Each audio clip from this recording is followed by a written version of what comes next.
is very interesting because European companies are surely the main investors in Latin America. If we see, for example, Argentina, you will find that all the public services are now controlled by European companies. Well, not now, just for the past 30 years.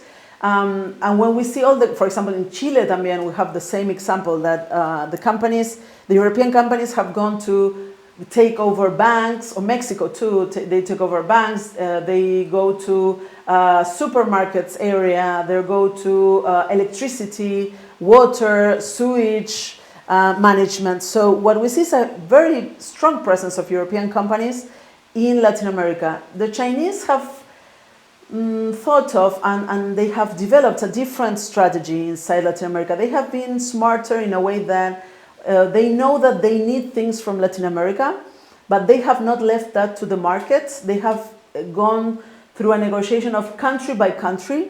So they go to Chile and make joint venture to get the copper. They go to Costa Rica and they say, what do you need? Let's sign a free trade agreement. But what do you need? You need investments in what areas? They go to Argentina and they say, what do you need? You need financing for your problems of lack of dollars. Okay, we will help you there, but what we need from you is, for example, all these investments related to making faster the access to the soil or making faster the access to energy.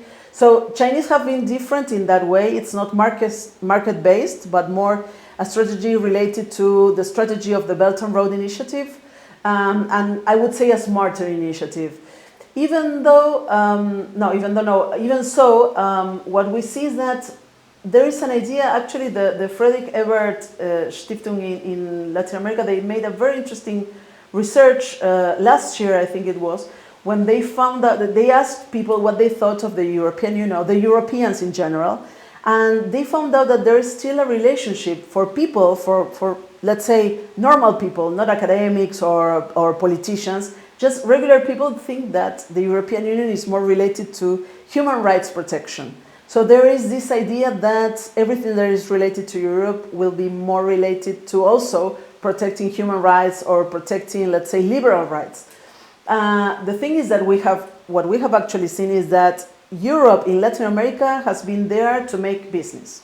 So that's why the presence of the corporations there. They have been really wise in the 90s to sign all the bilateral investment treaties with the Latin American countries, where they guaranteed these rights for their corporations, like ISDS, so Investor State Dispute Settlement mechanism, that actually the Europeans plus the US and Canadian companies have been the most active to use this system against Latin American countries. Like 90% of the claims against Latin America have been by these three regions, Europe and Canada and the US. So what we have seen is actually a presence that is more related to maintaining the profits of corporations. That is what the European Union has been doing, and all the politics also related to trade negotiations that also bring this idea of cooperation is actually just to keep the profits high of their own corporations. So that is why the relationship between European countries and Latin America have been